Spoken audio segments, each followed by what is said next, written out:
Hi, this is Lindy Kaiser with ClearanceJobs.com, and I am so incredibly excited. I know everybody's sick of me being excited about things all the time, but I really am this time. I'm not even pretending. We have with us today Tracy Walder, author of, I think I have my prop, The Unexpected Spy. She's also just a longtime friend of Clearance Jobs, which I've appreciated.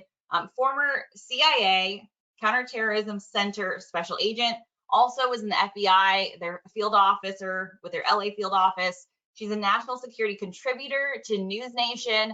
I'm going to run out of space or time to talk about all of the amazing things that Tracy does and places she is. We love her because she posts a lot of amazing content. Content is our love language at Clearance Jobs, and we love people who are talking about working in national security careers and the things that we do there. We love people talking about how there is a national security career and in and out of it. So people who can kind of take national security through a whole journey of things that they do. She continues to contribute through education, again, through public speaking. We were just geeking out about her next keynote speech that she's going to do that I'm going to follow her to. So she's engaged in a lot of ways. And again, talking about her career and her profession, but also her role as a mom and, kind of how to keep families and kids safe. So I just love when people apply the knowledge that they've got through national security and all of the different ways it can help our broader society and ecosystem. So certainly super honored to have her here chatting with us for Women's History Month. We love bringing in new voices in national security, helping folks who are maybe underrepresented, who never saw themselves as a career in national security. Tracy is a great spokesperson for just the ways that we can get plugged into national security, to giving back, and it's something that she continues to do. So I'm so honored to have you, Tracy. I'm just gonna let you kind of introduce yourself and tell us a little bit more about your security story, as it were. Sure. Thanks so much for having me, Lindy. I'm so excited to, be here today, and I cannot wait to hear all the questions that you all have. That's like my favorite thing to do, is to answer questions. But I'm just going to give you like the 5-minute kind of journey for me, and I guess talking about piggybacking off of what Lindy said regarding representation, right, in these fields. So I'm old, and back in my day, we didn't have the pop culture that folks do now that really, in my opinion, exposes people to these careers, which I think is a great thing, actually. Although pop culture gets it wrong a lot, it's still a good thing that it's on people's radar. And so we didn't have any of that. This was like the 90s, and terrorism was a thing, but it was really in its infancy. And so I actually didn't know that I wanted to work in national security. I wouldn't have known that I wanted to work in national security. We had James Bond, but it was still Sean Connery. It was like 80. No, I didn't see myself necessarily in that job, which there's nothing wrong with. It's just that was the narrative at the time. And I watched in 1997 Osama bin Laden's first and only interview with the West. And that was when he issued his fatwa, or declaration of war against the US, and I wanted to find out more about it. So I started taking more college classes, undergrad classes on the Middle East and all of that. But I didn't know how to apply it until I truly randomly went to a career fair one day. And I was a junior in college at the time. It was the second semester of my junior year. I gave them my resume, and 2 weeks later they called. And then I was given a conditional offer of employment November of my senior year. So it was conditional upon me obviously graduating college. And then I EOD'd in either May or June of my graduation year. So it was immediately then, and this was a pre 9/11 world. So I was put in the Counterterrorism Center. I was hired as what's called a staff operations officer, which was very new at the time within the CIA. The CIA was developing centers like the Counter Narcotics Center, Counterproliferation Center, Counterterrorism Center, and they needed more of a hybrid type of person to fill those jobs rather than kind of classic operations officers that served in only like one country of interest, because those issues were transnational. And so that's what I was. I was there before, during, and after September 11th. I think I got a little tired after a while, and I still wanted to work the counterterrorism mission. I loved my time at the CIA. I'm still really good friends with folks there, but I decided I wanted to work at stateside. So I became a special agent at the FBI. I was in the LA field office, Santa Ana resident agency, and I worked Chinese counterintelligence. So I worked the very first Chinese economic espionage case here in the United States. That was obviously very interesting. But I think what I started to realize was only 17% of FBI agents are female. And I started realizing that maybe we need to try to change the gender narrative. And I decided to do it in kind of a different way. I actually became a teacher, which is what I went to college to do. And so I created a class on national security and foreign policy for high school students. And I did that for quite some time. And then obviously I wrote a book, and now I'm an adjunct faculty of criminal justice at TCU, and I'm a contributor at News Nation. So hopefully women start seeing themselves, in these careers. So I know that's just very, very quick, but I really want to make taking your questions a priority here. So hopefully we can open it up to that now. Yes, I love that. And I love that you mentioned, ask questions. Yes, I failed to mention at the beginning of this webinar, it is an interactive webinar.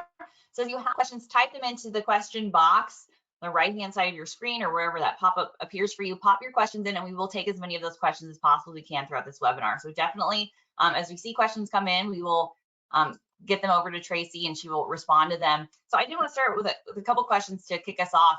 So kind of talking about being, represented in this career field. You talk about in your book, and you've talked before about how it just wasn't a career maybe that, was top on your list or presented, but you had this interaction at a career fair. That's a common scenario I think we hear a lot. I think the intelligence community does do a pretty good job of trying to get out there in different places. I think they're trying to diversify the places that they get to, because that's a key issue too, is making sure that there's, they're represented. But kind of, can you just talk about like first impressions about the IC? And what you thought about the career field? I know you've kind of talked about that before, about how you kind of have to get past some barriers like a polygraph or, the hiring process, or how long it takes. Can you just kind of give some of those first impressions and how maybe you kind of jumped across the hurdle to get through those, which some applicants just see that and they're like, no, thank you. Yeah, and I can completely see why an applicant would be like, yeah, I'm out, because it's an arduous process. I don't want to lie, right? Like I want to be forthcoming about that. And I do talk about that, as Lindsay mentioned, in some of my social media videos, because I don't want people to be discouraged by it per se. Because look, it's important that we vet people for national security reasons. And the reality is, and I want everyone to know, you don't have to be perfect. That is not what you need to be. However, so for me, I'm probably not the best, fairest example because I cleared so quickly. So you have to understand, I was 20 when I started that process, and a 20-year-old just doesn't have all that much financial baggage, right? Or all that much personal baggage, because you just don't, you're little. And so for me, I cleared, I started, it was probably April of my junior year, and then I cleared November of my senior year. So that's quick. That's very quick. But my polygraph test, and I do talk about it in my book, was not pleasant, for lack of a better word. The lifestyle polygraph, I think if you go into it knowing, right, that it's rough, you'll be okay. For me, my biggest issue was that I actually had never used drugs. I think had I actually used drugs, I would have gone through it quicker. The polygrapher had a really hard time believing that I had never used drugs. And as a result, it's almost like when you're little and your parents accuse you of doing something and you definitely didn't do it, but you're getting angrier and angrier and angrier and angrier being accused of something you didn't do. And so that was what was happening to my biometrics, and they couldn't get a good read. And so I sat there for 8 hours, and then the next day I came back for about 5 hours. And then I finally passed, but it was rough. Yeah, that is. And can you talk a little bit about, so you mentioned kind of, the lack of gender parity of the FBI and your experience there. A common thread that I've heard from, other women working in the IC is that sometimes people assume that being of a minority gender would be a disadvantage. It actually can be a strategic advantage. And the IC is starting to kind of realize that there are advantages to being in an underserved population that actually serve you in your career. So do you have any specific examples or just general examples of how being a woman was actually help you do your job better? It wasn't, it wasn't a negative. So it's interesting. I read an article a long time ago, and obviously they might be the best example at this point in time, but it was an article written by another foreign intelligence service I won't mention. And they did a whole thing about how females actually make better spies based on some of the skill sets that they have. And I do think I don't believe in putting men down though in these careers, if that makes any sense, because I think some of my best colleagues and biggest champions were actually men throughout my career. And so I do think that we do have critical thinking skills that are different. I do think we have listening skills that are different. And when you're recruiting assets in a career like that, sometimes that makes you more successful because an asset is more willing to trust you and to let their guard down a bit more because you are a better listener or you do have more empathy and different critical thinking skills. And so I actually think that those are skills, that's soft skills that women have that set them apart differently than men in terms of how they process information and how they go about recruiting human assets. I also think too, it helps us see kind of a 360 approach to a problem. And I don't know that that's necessarily a bad thing, particularly in the IC, where there's no linear way to solve a problem. At least I don't believe there is within the intelligence community. If you can come at it from all these different angles and be open to all those different angles, I think you're going to have more success at solving a problem. So we had a question come in. You clearly, joined straight out of college and joined early on. Do you have other advice or that you would give to someone who is maybe looking to join later? Like, is it possible to break into the intelligence community later? And maybe even speak about your FBI experience, because I have heard, for instance, special agents, it's actually easier to apply with the FBI if you have some professional experience under your belt first. Yeah, so the FBI, I would actually say it's necessary you have to be older than 23 or 3 years of relevant work experience. So I was very young in my class compared to everyone else. I believe the max you can be is 37 because you have to have mandatory retirement by 57 because it's law enforcement. You can't go past that, which is fine. But I would say the average age of my class was like 32. And so, yeah, and a lot of them were attorneys, CPAs, some were former police officers, some were former military, some folks worked in IT and information security. And so really we had a big mix of people in all these different careers. And I actually think that's a good thing. And that probably helped them get hired, quite frankly. Being young, being 23 and having no relevant early work experience is not going to fast track you, if you will, into like the special agent pool. But being, 32, 33, 34, and having served that time, being an attorney, being whatever, actually is really going to serve as an asset, quite frankly. Also at CIA, yeah, I EOD'd with a couple people that were fresh out of college, and I am still friends with them because we were all kind of that young group. But I also EOD'd, with people who were 35, right, and who were 40. And so because with CIA, there's not like a mandatory age of retirement like there is at FBI. And so they are much more open. Where it might become difficult, and I don't mean this in a way to dissuade anyone, it's just that you have to understand it might take you longer to clear. Because if you're married, if you have kids, if you've lived, a lot of life, you have a mortgage, you have all these things, right, that people have at certain ages, that is just going to take a little bit longer to get through the security clearance. But I actually don't think that being younger is better. I think it just is. Yeah, I love that. And I think that's why it's important to remember that there are different cultures across a lot of these different agencies too. We have that a ton with ClearanceJobs, kind of people, especially young graduates will come in, I want to work for the CIA. And sometimes we're like, hey, let us introduce you to the other branches of intelligence. You have DIA, you have FBI, you have, and I love how you mentioned kind of FBI was about, I don't want to go overseas as much. And so like, let's find an agency. Maybe are there other kind of cultural considerations or having worked interagency with different intelligence agencies? I would love like hot takes on all of the intel agencies. Maybe we can do a video series about that in the future. Like that, maybe I should do that, and I'll tag ClearanceJobs in it. That's a good video. But you maybe tease to it now. Kind of what are some of the first impressions you got working with these different agencies? Maybe kind of open people's aperture outside of the the only 3-letter agencies they know. Yeah, and I think you raise a really interesting point because I have students too, right? Because I teach college age students that, well, I only want to be a special agent at the FBI. I only want to work at the CIA. Like, I don't really know that that's the best way to be so narrow. They're like, well, you did. You're right. I did. And I understand that. I acknowledge that and I understand that. But I have so many friends at the CIA who came from DIA, who came from NRO, who came from Booz Allen, who came from SAI, right? Like, it is not just this one track path.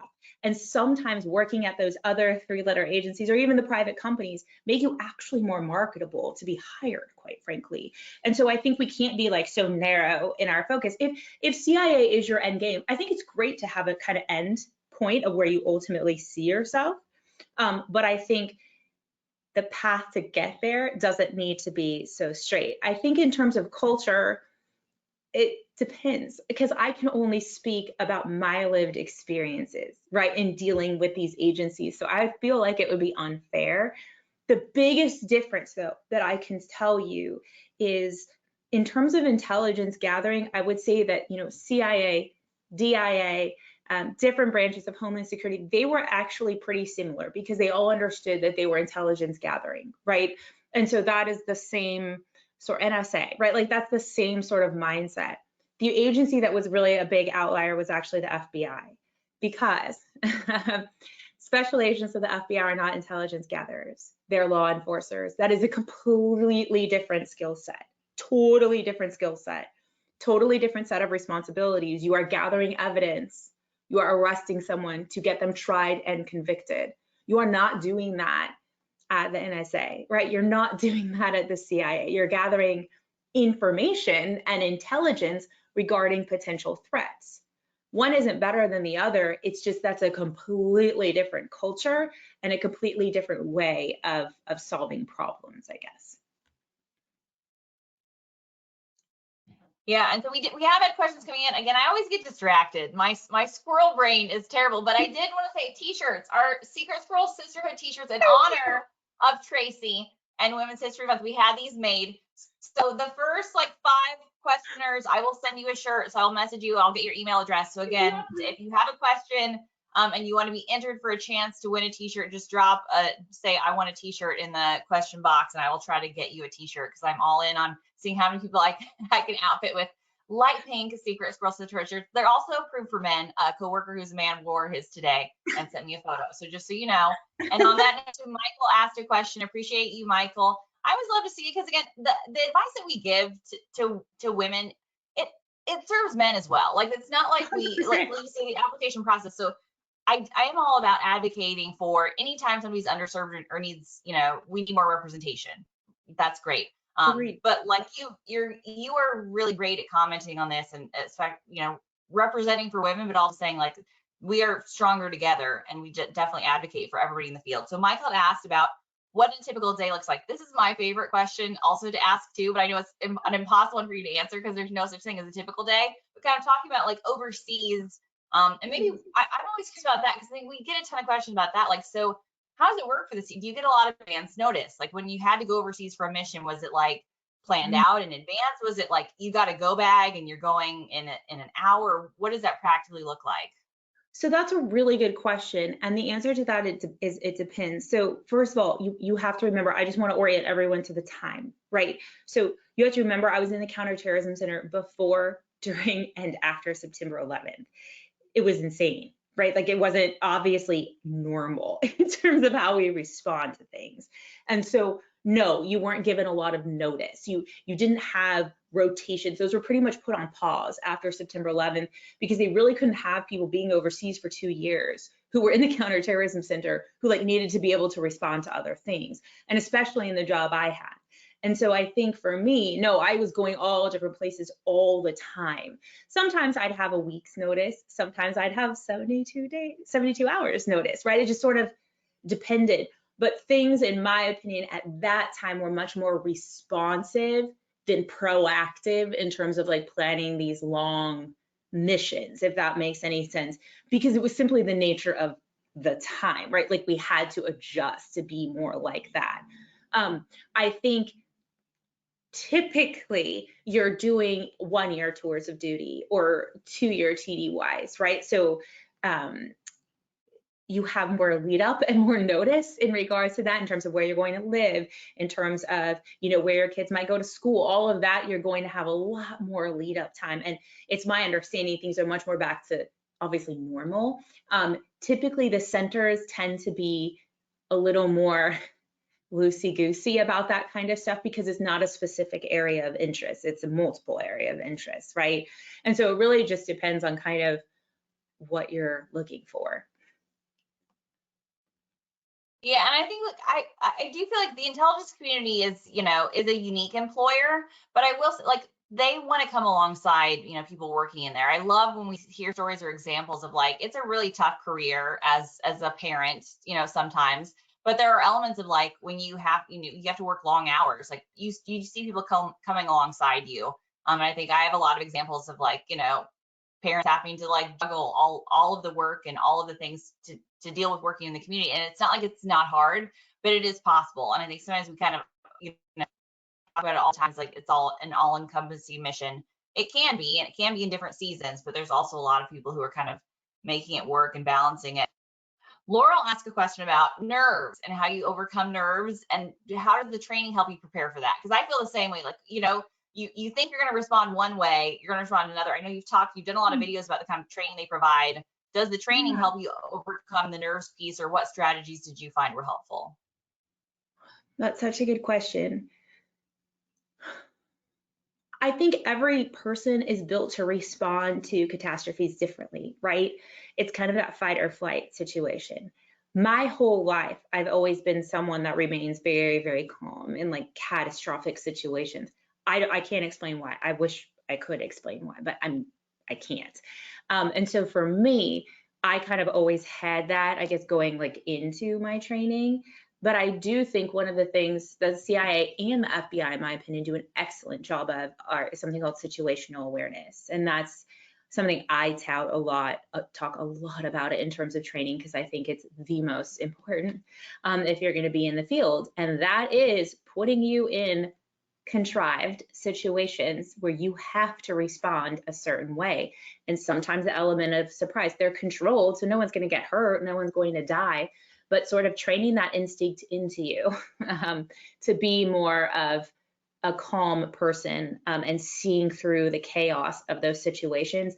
I felt the CIA did an excellent job of that. Like the one thing that I am allowed to talk about because it's in my book is my course called Crash and Bang. And so it's really learning that, you know what, you can get in a pretty massive car accident and you're going to be okay and you're not going to die. And so it's having that experience, having that happen to you and emerging okay, that then commits that to your brain, to your memory.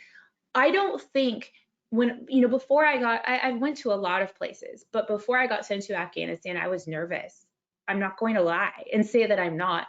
I think a certain element of nerves is actually a good thing because it means that you care and it means that you're going to take precautions to stay safe, right? I think too much confidence can sometimes result in disaster and not keeping yourself safe. So I don't think we want to be absent of nerves. I don't know that that is the ultimate goal. I think the ultimate goal is to realize it's okay to be nervous, but you can survive this situation. And these are the skills and the steps that you need to take to emerge from the other side. And that's what the training, in my opinion, really focused on. Yeah, so the question, so I love this. So what's some of the best advice you ever got and what's some of the worst advice that you ever got? Now, I don't know if it's just like before you started or after you're already there. I'm a big fan of unpacking worst advice that I've received in my career. So I'd love I mean, to know. and I talk about it in my book, so I'll just say it now. The FBI asked me to wear a different suit because it made men uncomfortable. And I changed my suit. And it was the same suit that I had worn to like brief the Saudis at CIA. Like I'd worn it many, many times. It was just a very basic suit. But they didn't like it and didn't feel like it fit in with what they wanted. And I changed it. And I probably shouldn't have changed it, right? Like I should have just like, you know, sucked it up and done it. But I don't know. Yeah. I think the best advice probably came from my former boss at the CIA. He was hugely respected there. He was an incredible person, like legendary. And I'll be honest, I think all of us are a little scared of it because I mean, he's just amazing. And the one thing he told me that I really appreciated, because sometimes I lacked it, was he said, don't let anyone steal your confidence. If this is your account, this is what you're working, you're the expert on it, and don't let anyone tell you otherwise. Don't let people steal your confidence. And I thought that was really good advice on his part.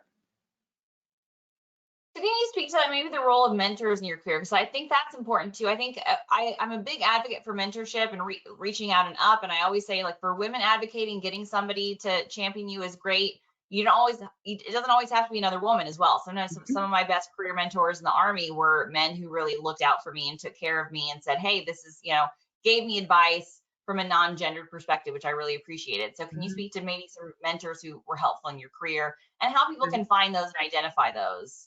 Yeah, I mean, it's interesting. So I'd say I had male and female mentors. I had both. But I do think, sometimes we're just like, "Oh, it can only be a woman because, they only, but I don't think that's true. Males are great allies, right? And so, like I said, my chief and my deputy chief, in my opinion, were two of the best mentors I've ever had in my life. And so they really gave me great guidance and I listened to everything they said. But one thing that I always thought was really great about them, and I think is important to look in to a mentor, is they also welcome disagreement from me. So, they would give me a recommendation. I almost always followed it, but there were times where I was like, I don't know, right? Like, and this is why. And they would be like, okay, let's unpack that. Like, let's talk about it. And they weren't so set in their ways that it had to be this way that they were recommending. And that's something I really valued in a mentor. But I also had incredible female mentors as well, who it wasn't a competition to them. It was about how can we lift this person up who's doing this good job and make sure that they stay here and grow here and want to be here. And so I just thought that was really important to have both male and female mentors, in my opinion. Yeah, and I love like that right to disagree, and feeling empowered to do that, I think, is a sign of like a good mentor and somebody who's gonna, get feedback. I find, again, I love that you commented on attire earlier, because this is something that I do think women are more likely to get feedback on what they wear. I've gotten asked many times, like, do I have to wear black if I work in national security? And I was like, have you seen what I wear to conferences? My hair is rarely even the right color. But I do think that has been definitely a shift, probably, of the past, 10 years, that people have gotten a little bit more comfortable with diversification in terms of what people wear and what people bring to the office. But you can get feedback and advice, and some of it might be for you and some of it might not be. But I think that's a sign of a good critical thinking relationship where you can take and receive that and punt that back and know we're getting, a lot of different things. So somebody had a question specifically about the staff operations officer position. Mm-hmm. Unfortunately, I know nothing about that. Because so can you That's listen, okay. like, what's the day in the life of like what that looks like? Can you tell us? Yeah. So, and I know I just briefly touched on it because I was like trying to get to the questions. So that's a great question. So a staff operations officer is, like I said, it's not the newest position anymore, but I think it just came about in like 1998 or 99. It's new. So typically what they had in the past on the operations side, I'm only really speaking from the operations side because analysts and technology folks, that's a different directorate. So I was on the operations side. You typically have just a couple tracks, right? So you have a an OO, which is an operations officer. Those are folks going out there to recruit human assets in a specific country of interest. Then you have CMO, which is the collection management officer. They're taking that information and then writing reports out to headquarters. So they're usually overseas, but taking that information and making reports. They felt that they needed someone, though, who wasn't necessarily a classic OO in the centers, in the counter-proliferation center, counter-narcotics, because the problem is the OOs would go to Russia for 2 years, stay in Russia for 2 years, and only recruit in Russia for 2 years.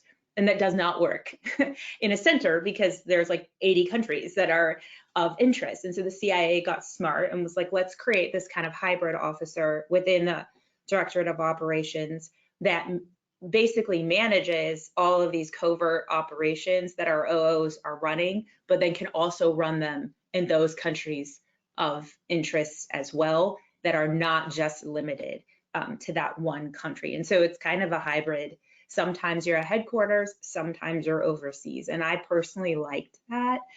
Some people don't. They're like, I just want to be in one country, for TR. I just want to write report. And like, that's totally fine.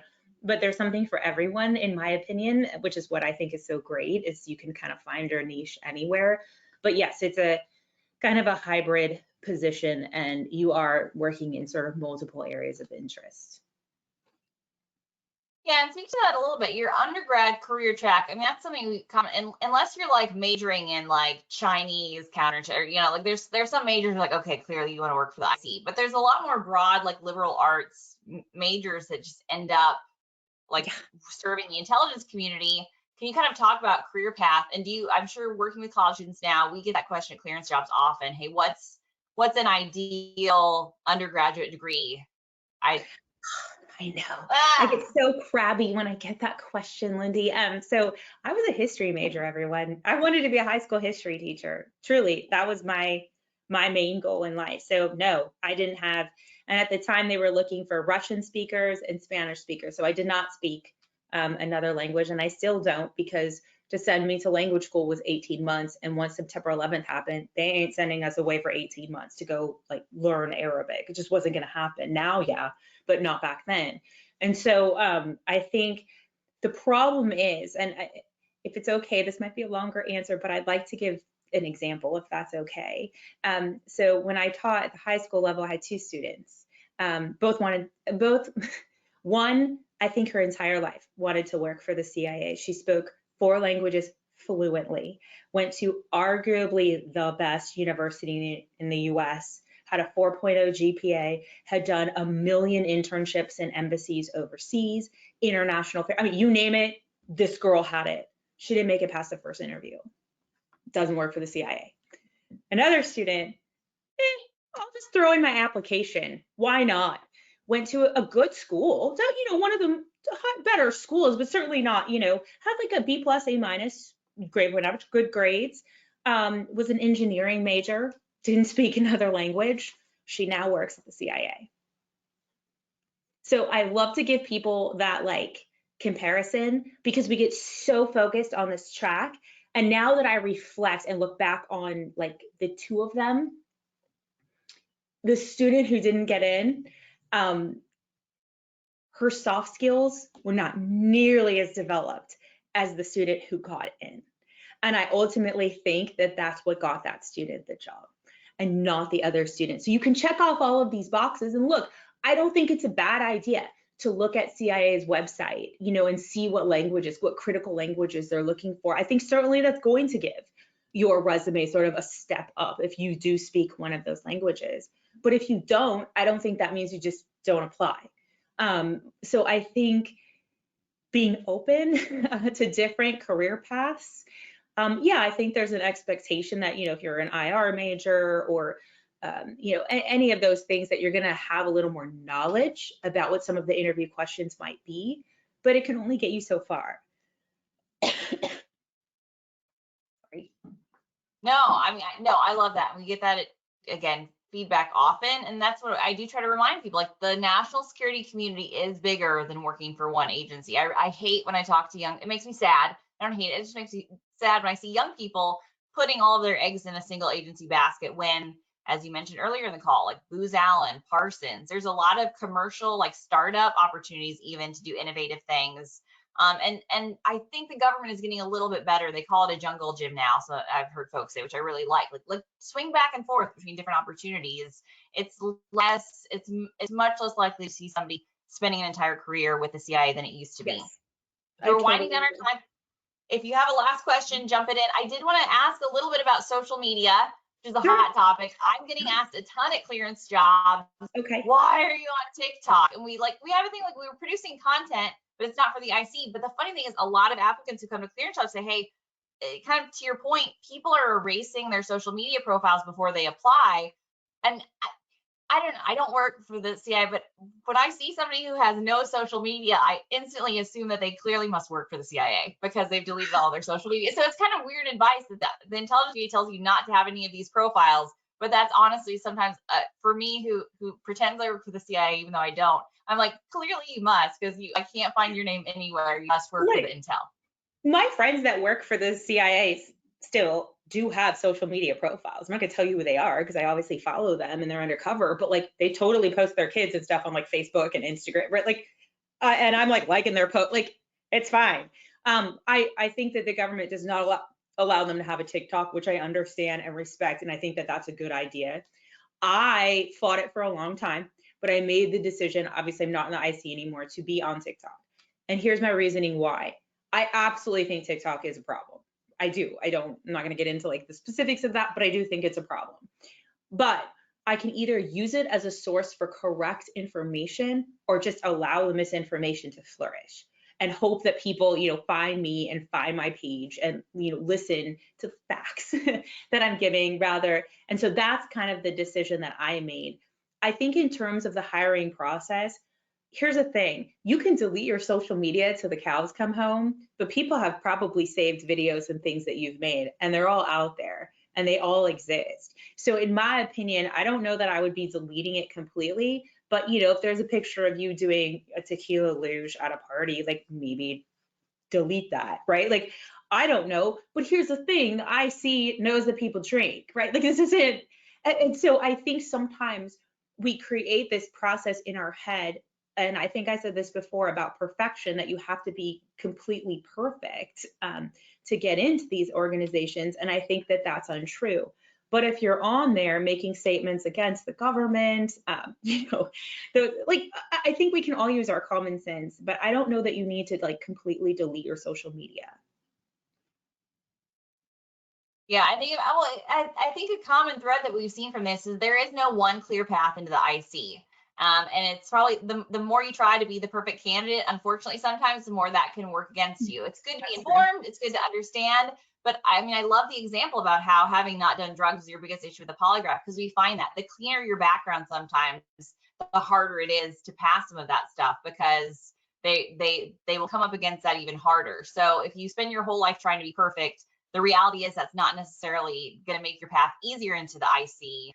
The government understands that folks, we need a diversity of applicants and a lot of different folks. So just a reminder, I've had several people ask, anybody that asked a question today, all of you are going to get shirts. So shirts for all. So if you message me, I will reach out and send you a secret squirrel shirt in Tracy's honor. I so appreciate your time today. Was there anything that nobody asked about or that we didn't get to that you kind of want to touch on as we close out the conversation? No, this was a lot of fun. Thank you for having me. I appreciate all the questions too. They were really good. Yeah.